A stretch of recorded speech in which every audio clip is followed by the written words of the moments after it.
Model 1 Alipurduar New Town girls high school. প্রথম প্রশ্ন আছে যে 4^x = 8³ হলে x এর মান কত?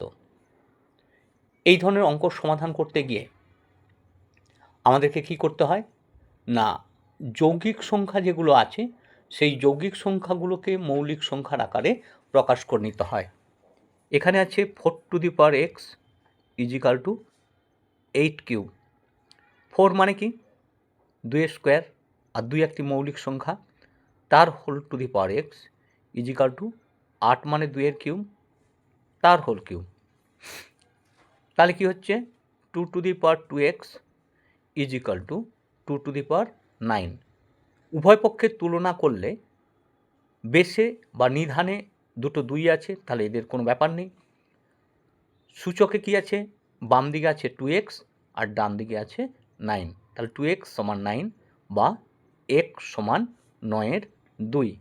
তাহলে উত্তর কি হবে না, একের উত্তর হবে অপশান বি 9/2।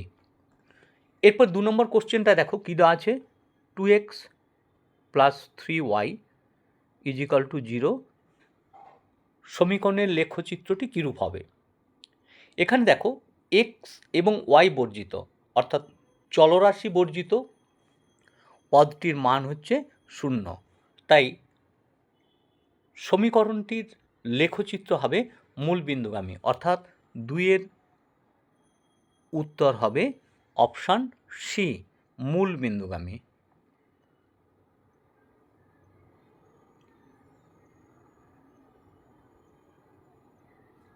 এরপর 3 নম্বর প্রশ্নে ছিল x4 বিন্দুটির মূলবিন্দু থেকে দূরত্ব 5 একক হলে x এর মান। x এবং 4 বিন্দুটির দূরত্ব কত বলা আছে, 5 একক। তাহলে এখানে আমি একটি শর্ট টিপস বলবো, পিথাগোরাস ত্রয়ী, যেখানে কি হয়, ত্রয়ী মানে 3টি সংখ্যা, 3টি সংখ্যার যে কোনো 2টি সংখ্যার বর্গের সমষ্টি যদি তৃতীয়টির বর্গের সমান হয় তাহলে তাদেরকে আমরা পিথাগোরাস ত্রয়ী বলি। এরকম একটি ত্রয়ী কি হচ্ছে 3, 4 এবং 5। তাহলে এখানে দেখো 4 আর 5 আছে, তাহলে উত্তর হবে +-3, +-3 একের 3-এর, তাহলে উত্তরটা কি হবে না অপশান সি +-3। এরপরে 4-এর প্রশ্নে আছে a/b + b/a = 1। এখান থেকে কি করতে হবে না a³ + b³ এর মান নির্ণয় করতে হবে। এবার a³ + b³ এর মান নির্ণয়ের সূত্রটা আমরা কি জানি, a + b whole cube -3ab × a + b। তাহলে এখানে a + b আর ab কারো মান দেওয়া নেই, তাই আমরা মান নির্ণয়ের সূত্র দিয়ে যেতে পারবো না। কি হবে না, যেটা প্রদত্ত তথ্য ছিল সেই তথ্যটাকে সরল করতে হবে। a² + b² = কি হবে ab। তার মানে a² + b² - ab = 0। এবারে a³ + b³ কে উৎপাদকে বিশ্লেষণের সূত্রে ভাঙলে কি হবে, a + b × a² + b² - ab। তাহলে a + b × 0 সমান কি হবে 0, অর্থাৎ 1-এর 4-এর উত্তর হবে অপশান ডি। 1-এর 4-এর উত্তর হবে অপশান ডি 0।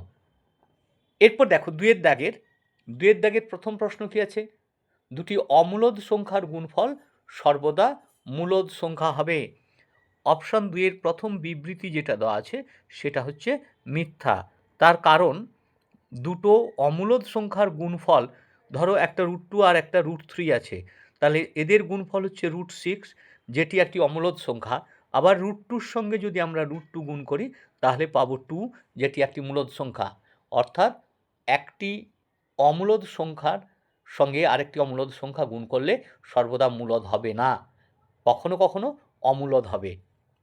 এরপর 2-এরটায় কী দেওয়া আছে দেখো, চতুর্ভুজের এক জোড়া বিপরীত বাহু সমান এবং সমান্তরাল হলে চতুর্ভুজটি একটি সামান্তরিক। এটা আমাদের প্রথম পর্যায়ের উপপাদ্যের একটি উপপাদ্য, তাই এই বিবৃতিটি সত্য।